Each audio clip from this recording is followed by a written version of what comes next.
अगर आपके चेहरे और हाथों पे बहुत ज़्यादा सन टैन है, जो बहुत मेहनत करने के बाद भी जा नहीं रहा, तो ये वीडियो आपके लिए है। हेलो, मैं हूँ doctor Rashmi Jindal, consultant dermatologist at Jindal skin clinic in Rishikesh. ये कोई क्विक फिक्स तरीका नहीं है जिसमें आपको एक हफ्ते में सन टैन या स्किन टैन हटाने का तरीका मैं बताने वाली हूँ। मैं एक साइंटिफिक वे में आपको समझाऊंगी कि ये टैन होता क्या है और कैसे सिंपल स्टेप्स को फॉलो करके हम इसको जल्दी से जल्दी कम कर सकते हैं। और एक और इम्पॉर्टेंट चीज़ बताऊंगी जो बहुत बार हम गलती करते हैं और जिसकी वजह से ये टैन वापस आते रहता है। सबसे पहली बात, ये टैन आता क्यों है? जब हमारी स्किन सन रेज, जो कि सूरज से निकलने वाली अल्ट्रावायलेट रेज है, उनके कांटेक्ट में आती है तो उसमें एक पिगमेंट बनना शुरू होता है। इस पिगमेंट को हम कहते हैं मेलानिन। मेलानिन जितना सन रेज हमारी स्किन पे पड़ेंगी उतना ज्यादा मात्रा में हमारी स्किन मेलानिन प्रोड्यूस करेगी। जितना मेलानिन बनेगा उतना हमारा स्किन डार्क होते जाएगा। सो हम कहते हैं कि जब भी कोई वेकेशन पे हम गए, गोवा गए घूमने के लिए, उसके बाद जैसे हम वापस आते हैं तो हमारी स्किन बहुत टैन हो जाती है, क्योंकि मेलानिन की अमाउंट स्किन में बहुत बढ़ जाती है। सो इसको हम कैसे स्टेप वाइज एक सिंपल रूटीन फॉलो करके जल्दी कम कर सकते हैं और जल्दी हटा सकते हैं। सबसे पहला स्टेप, हमें माइल्डली एक्सफोलिएट करना है। अब ये समझो कि ये प्रोसेस में हम उस टैन को उसी लेयर स्किन की को हटा नहीं सकते। हमारा मेन मकसद है कि हम स्किन को थोड़ा एक्सफोलिएट करें और नीचे से जो नई स्किन की लेयर आ रही है उसको हम प्रोटेक्टेड रखें, ताकि उसमें ज्यादा पिगमेंट ना बने, ताकि हम अब वापस अपने नॉर्मल स्किन कलर पर आ सके। अब ये प्रोसेस होने में समय लगता है। हमारी स्किन का नॉर्मल सेल टर्नओवर टाइम, जिसे हम कहते हैं कि कितने समय में हमारी नई स्किन पूरी तरह से आ जाती है, वो करीबन 4 हफ्ते का होता है। सो कभी भी जब हम टैन होते हैं तो 4 हफ्ते से पहले हम उस टैन को नहीं हटा सकते। तो पहला स्टेप है जेंटल एक्सफोलिएशन। जेंटल एक्सफोलिएशन में जो स्किन की सेल्स को आपस में बांध के रखने वाला बाइंडिंग मटेरियल है, हम उसको ब्रेक करते हैं और स्किन को एक्सफोलिएट करते हैं। अब इसके लिए क्या यूज कर सकते हैं? इसके लिए हम यूज कर सकते हैं अल्फा हाइड्रोक्सी एसिड, जैसे कि ग्लाइकोलिक एसिड, लैक्टिक एसिड।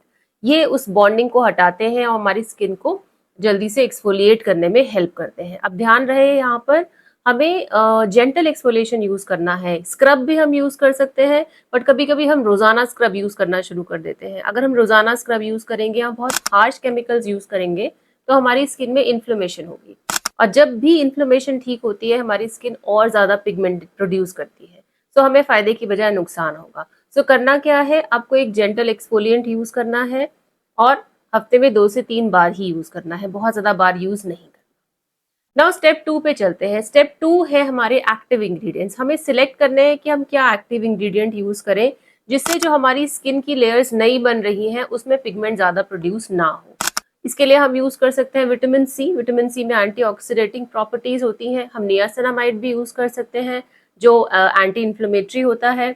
हम ट्रेटेनॉइन भी यूज कर सकते हैं, रेटेनॉल या रेटेनल्डिहाइड, जिससे कि नई स्किन की लेयर्स जल्दी से जल्दी बनती है। पर इसको यूज करने से पहले एक एक्सपर्ट सलाह ले लेना बहुत जरूरी है। ये एक्टिव इंग्रेडिएंट्स जनरली रात में यूज किए जाते हैं, ताकि दिन में हमारी स्किन को रिपेयर होने का समय मिल पाए। सो अपनी स्किन टाइप के हिसाब से या तो विटामिन सी या नियासिनामाइड या रेटिनॉल हम यूज कर सकते हैं, जो हमारी स्किन को रिपेयर करने में हेल्प करेगा। अब अगर इन दोनों स्टेप्स को प्रॉपरली फॉलो करने के बाद भी हमारा टैन नहीं जा रहा, तो हमें इन क्लिनिक ट्रीटमेंट की जरूरत होगी। आपको एक डर्मेटोलॉजिस्ट की गाइडेंस में डर्मेटोलॉजी क्लिनिक में जाकर कुछ प्रोसीजर्स कराने पड़ेंगे। अब बहुत से पेशेंट मेरे पास भी आते हैं जिनका जिद्दी टैन होता है, जो हट नहीं रहा, तो हम जनरली उनको एडवाइस करते हैं कंट्रोल्ड केमिकल पील्स, कभी कभी हाइड्रोफेशियल और कभी कभी लेजर ट्रीटमेंट। इन ट्रीटमेंट से हम पेशेंट की स्किन टाइप के हिसाब से डिसाइड करते हैं कि उसको कौन सा ट्रीटमेंट किस समय पर फायदेमंद रहेगा। अब बात करते हैं सबसे इंपॉर्टेंट स्टेप की, जिसे बहुत बार लोग भूल जाते हैं, वो है सन प्रोटेक्शन। हमने सबसे पहले की वीडियो में देखा था कि इस टैन का बनने का कारण मेनली सन रेज होता है। अगर हम उस सन रेज से अपनी स्किन को प्रोटेक्ट नहीं करेंगे तो हम चाहे जितना भी पुराना सन टैन हटाते रहे, हमारा नया टैन जरूर बनते रहेगा। तो सन प्रोटेक्शन के लिए हमको यूज करनी है सनस्क्रीन, जिसका एक अच्छा SPF हो 30 से 50, जिसमें PA++ का कम से कम प्रोटेक्शन हो। दिन में सुबह दोपहर आपको सनस्क्रीन री अप्लाई करना होगा। अगर आप घर पे अंदर भी रहते हैं तो भी आपको सनस्क्रीन लगाना है। अगर बाहर बादल हैं, बारिश हो रही है, तो भी आपको सनस्क्रीन अप्लाई करना है। और एक सुबह का सनस्क्रीन लगाया हुआ कम से कम 2 से 3 हफ्ते तक, 2 से 3 घंटे तक आपको फ़ायदा देगा।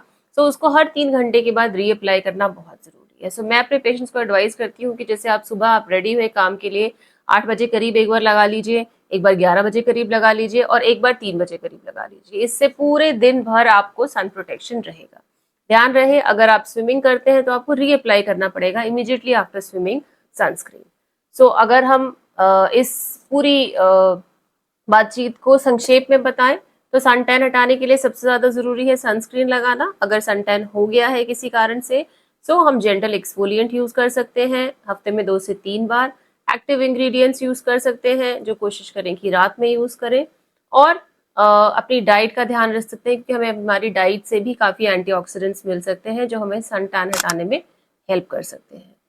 सो this was about sun tan. अगर आपको कोई भी सवाल है तो आप हमें कमेंट्स में लिखकर पूछ सकते हैं, हम ज़रूर उसका जवाब आपको देने की कोशिश करेंगे।